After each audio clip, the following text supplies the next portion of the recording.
una historia de hace más de 50 años que cambió el rumbo que tomó toda la industria del manga en su tiempo, inspiración de incontables obras actuales. Revisemos el tomo número 1 de Devilman. Manga Line de verdad está enfocándose mucho en el nicho de los clásicos del manga, y qué mejor licencia para ponerse en el mapa que esta que tenemos por aquí. Más adelante hablaremos de la historia y demás datos que son relevantes para entender el contexto de esta obra. Primero vamos a comenzar revisando la edición. Se trata de un formato A5, aquí tenemos en comparación un B6, es de estos de 14.5 por 20, milímetros más, milímetros menos, y también lo más llamativo es que tenemos una serie en tapa dura, a ver si se escucha.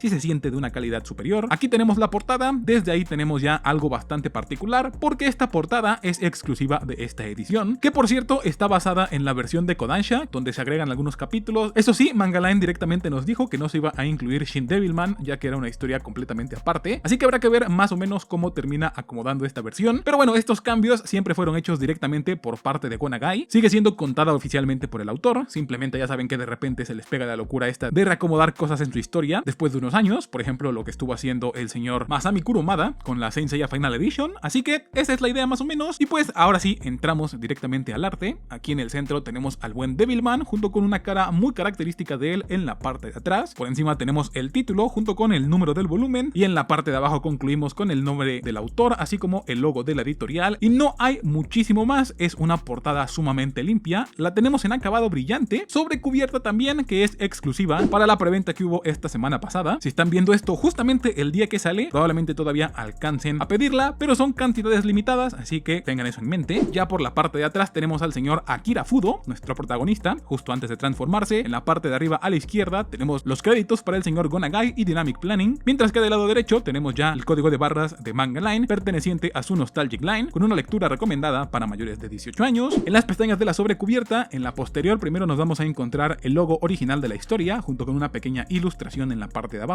mientras que en la pestaña de atrás tenemos un poco de la historia de Go Nagai. Aquí nos habla acerca de sus inicios y de algunas otras obras que fueron bastante famosas de él, por ejemplo Cutie Honey y Mazinger Z. Nos habla también del tipo de historias que le gustaba contar: ciencia ficción, fantasía, terror y erotismo. De hecho, él fue de los primeros en poner escenas explícitas en los mangas, y aquí se nota también, no hay exactamente escenas de intimidad, pero sí hay muchos desnudos. Si lo colocamos en el mueble, nos vamos a encontrar un logo bastante sencillo. De arriba hacia abajo nada más tenemos el logo de Manga Line, el título de la obra, el número del volumen, un pequeño logo representando la silueta de la cara de Devilman y finalmente el nombre del autor. Y ahora sí, ¿qué tenemos por dentro? Pues bueno, por dentro tenemos exactamente la misma imagen, nada más que en esta ocasión la vamos a tener en un acabado mate. Supongo que la editorial no quería que hubiera mucha diferencia. En la parte de atrás también tenemos al buen Akira Fudo transformándose y el lomo es exactamente idéntico, así que si no consiguen la sobrecubierta tampoco es el fin del mundo, van a tener básicamente lo mismo, nada más con un acabado diferente. La verdad es que el dibujo aquí se ve bastante bien, así que la sobrecubierta termina siendo nada más un extra. Y hablando de extras, esto también va a incluir aquí una pequeña postal. Hace un tiempo pudimos hablar con la editorial y nos comentaron que para conseguir las aprobaciones en estos extras con estas ilustraciones originales del sensei, sí tuvieron que batallarle bastante para la aprobación, y se nota, la verdad, la calidad es muy buena. Tenemos una postal mucho más dura que las que solían darnos, y en sí el acabado se ve increíble. Este arte grita clásico por todos lados, mismo caso que en el separador, es un poquito de mejor calidad que lo que nos había entregado Manga Line en sus otros mangas. Este ya se sostiene muchísimo mejor por sí mismo. Por adelante tenemos a Sirene y por atrás tenemos a otro personaje que no vamos a profundizar para que no les spoile. Y bueno, ya revisando más el aspecto físico del volumen, nos podemos encontrar con un empastado cosido. Podemos ver aquí que le dejaron el ojo, como se le llama, que es este espacio que se forma entre la pasta y las hojas cosidas, lo que le permite abrirse de manera muy natural. Eso sí, siempre les he recomendado hacer el truco para todos los pasta dura que adquieran, ese donde ponemos el tomo en el medio y lo vamos abriendo de adentro hacia afuera, empezando por las pastas, después unas 4 o 5 páginas de un lado, después del otro, y así poquito a poquito, marcando ligeramente el doblez sin aplicar presión, nada más pasando la mano por encimita hasta llegar a la parte del medio. Pero pues fuera de eso, la verdad es que es un gran trabajo. Vean nada más cómo hable de manera súper natural. Ya en cuanto a los materiales, tenemos algo sumamente competente. Tenemos hojas de un muy buen gramaje, porque al tacto sí se sienten muy gruesas, muy bien manejado. Además tenemos un montón de páginas a color. Hay algunas que no les puedo mostrar porque pues vienen personajes explícitos. Al final yo conté un poco más de 15. Tenemos aquí al principio y también a la mitad vamos a tener unas cuantas cuantas más. Ya para el lado de la traducción tenemos un trabajo de Gastón Solari y por lo que pude leer se trata de un traductor español. Después tenemos la adaptación por parte de Teresa González, que eso ya es una adaptación mexicana, aunque precisamente no tratan de hacerlo mexicano en sí, sino más bien lo buscan hacer neutro, y la verdad es que lo logran, más allá de algunas partes donde se le sale un tío o un vale, pues la verdad es que el 99% de la traducción sí está muy bien neutralizada. Recordemos que esto es algo que hace Manga Line para poder mandar todas sus traducciones a todos sus equipos de todos los países donde publica. También tengan consideración de que esta es una historia, como les comentaba, de hace 50 años, así que desde el japonés ya vienen los diálogos con un tono un tanto más caricaturesco. Y ya para finalizar la producción editorial, hasta el final tenemos una pequeña presentación o un pequeño sumario por parte del traductor, donde nos va a contar un poco del contexto de cómo fue concebida esta obra, hasta ya cómo es que llegó a la producción de esta historia y de los elementos que la hacen tan buena. Básicamente lo que estoy a punto de hacer. Vámonos a revisar de qué se trata esta obra, y les aviso, después de leerla van a ser mucho más conscientes de la cantidad de mangas posteriores a los que terminó inspirando. De verdad es una locura el impacto de Go Nagai en el manga. Aquí vamos a conocer a Akira Fudo, un chico de preparatoria bastante noble, de buen corazón, pero que a su vez eso mismo lo hace bastante miedoso. Justo lo primero que vemos de él es como los típicos malhechores van a molestarlo a él y a su amiga Miki, y por más que la chica se lo pide, él nomás no va a poder defenderla. Y precisamente para contrastar con él es que tenemos al otro personaje principal, Ryo Asuka. El sujeto va a llegar para demostrar que él sí es de armas tomar, literalmente,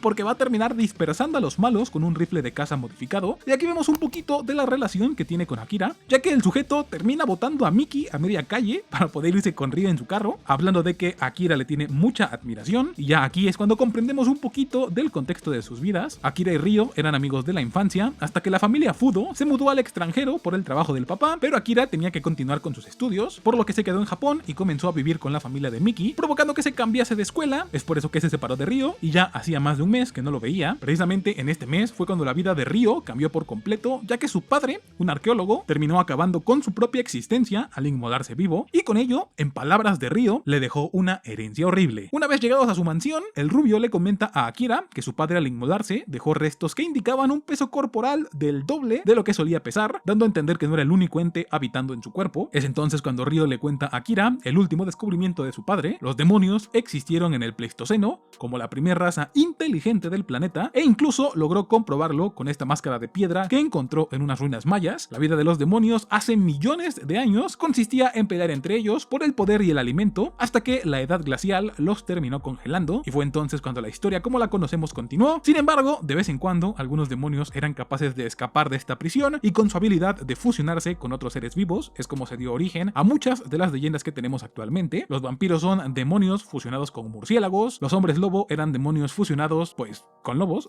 y así sucesivamente. Con esta premisa es como se nos presenta el conflicto principal de la serie. El padre de Ryo descubrió que los demonios también pueden poseer a los humanos, cambiando por completo su personalidad, transformándolos en seres impulsados por la violencia, y ahora que se están liberando cada vez más desde los polos de la Tierra, solo es cuestión de tiempo para que estos seres logren destruir a la humanidad y puedan reclamar la Tierra como sus dueños originales. Afortunadamente, el padre de Ryo también hizo su respectiva investigación, por eso se dejó poseer por un demonio, por eso sus cenizas pesaban el doble, quería entender cómo funcionaban estos seres, y a cambio de su vida pudo obtener la respuesta sobre cómo combatirlos. Si un demonio posee a un humano con un corazón noble y lleno de paz, entonces la personalidad del humano podrá suprimir a la del demonio, y de esa manera nacerá un aliado de la humanidad que podrá utilizar el poder de los demonios para acabar con ellos mismos. De esa manera nacerá Devilman. Es por eso que Ryo fue a buscar a Akira. Él cree ciegamente que su amigo es la persona a la que su papá se refería, y luego de iniciar el Sabbat, un ritual donde el placer y las sustancias ilícitas le permiten a los humanos deshacerse de su razón, es cuando las posesiones comienzan a ocurrir. Y justo antes de que Akira fuera víctima de otro demonio, una ola de terror inundó su cuerpo, lo que le permitió actuar por instinto, provocando que la posesión ocurriera, mientras que el chico mantenía la conciencia. En ese instante, y alrededor de todo ese caos, finalmente había nacido Devilman. A partir de aquí vamos a ir viendo todo lo que significa ser un demonio. Akira transformado va a tener una sed de sangre increíble y lo vamos a poder ver desplegar tanto poder como se le ocurra. Va a ser capaz de destruir a los demonios como si fueran no más que juguetes para él. Se nota que el sujeto es superior a ellos, y ya conforme va a ir avanzando la historia vamos a ir descubriendo más de sus poderes, por ejemplo una fuerza sobrehumana, o ya las características alas del Devilman en todo su esplendor, y sin duda mi poder favorito, las super cejas extensibles que funcionan como una nueva extremidad. Es una ridiculez de poder, pero me da mucha risa y se ve genial. Y pues así es como van a ocurrir los primeros capítulos. Akira va a cambiar su personalidad, incluso sin estar transformado, y se va a volver un chico mucho más confiado, mucho más violento, pero manteniendo manteniendo su intención de proteger a sus amigos. En el día a día de este muchacho se va a ir enfrentando a los demonios que vengan a buscarlo para acabar con él, porque pues resulta que el demonio que lo poseyó, llamado Amon, era bastante famosillo entre los de su raza por ser un demonio guerrero súper fuerte, lo cual va a venir de maravilla ya que llegó el momento de cumplir el plan de Ryo, proteger a la raza humana, acabando con todos los demonios que la amenacen. Pero pues, más allá de las peleas de demonios, que a ver, no me malentiendan, son demasiado buenas. De hecho, este primer volumen incluye el arco de Siren, que tiene una pelea increíble, pues parte de lo más interesante de la obra empieza a llegar más adelante, cuando Go Nagai empieza a jugar más con el tema de la moral, de cómo para salvar a la humanidad se tiene que perder un poco de ella, y cómo fingimos estar bien con ello si es que se alinea con nuestro beneficio, porque a ver, la Tierra originalmente era de los demonios, nosotros aparecimos después y decidimos que nuestras reglas morales eran las más importantes de manera totalmente arbitraria, porque entonces, a ver, ¿está bien acabar con otra especie solo para defendernos? Ajá, ese es precisamente el mensaje, porque Devilman nació como una crítica a la guerra. Go Nagai desde un principio dejó en claro su postura: no existe la justicia en ninguna de las guerras. Esa es la frase que quiso empujar con esta serie, y fue lo que le permitió darle un tono más oscuro a la obra. En vez de ser un héroe buena onda y acaba con el mal, es más bien un antihéroe que simplemente está llevando a cabo lo que él cree que es mejor para sus amigos cercanos, sin tener en consideración absoluta al otro lado. Y este tono de conflictos y juxtaposición moral es lo que terminó inspirando a historias de importancia titánica en el medio años después. Hay nada más para que se den un quemón. Hideki Anno dijo muchísimas veces que Devilman lo inspiró para crear Evangelion, tanto para el diseño de los Evas como para la historia en general. Nomás vayan a ver el final de las dos obras y regresen a decirme si se parecen o no.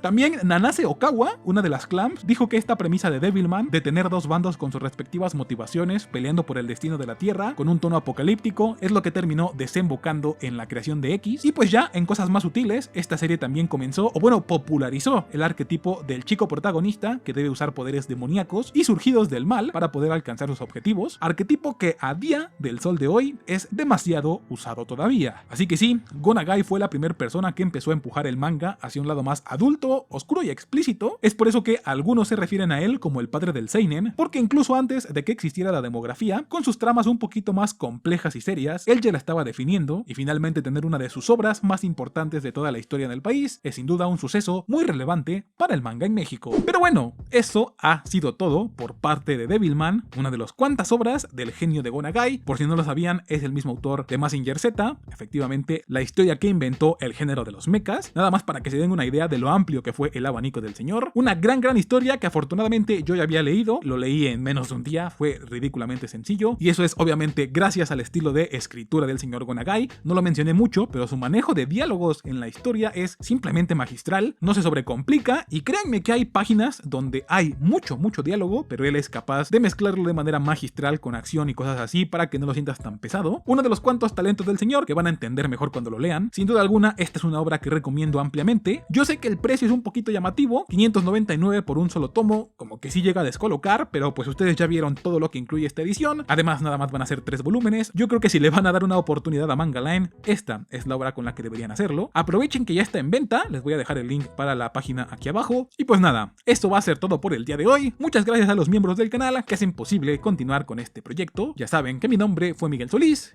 y nos vemos hasta el próximo video.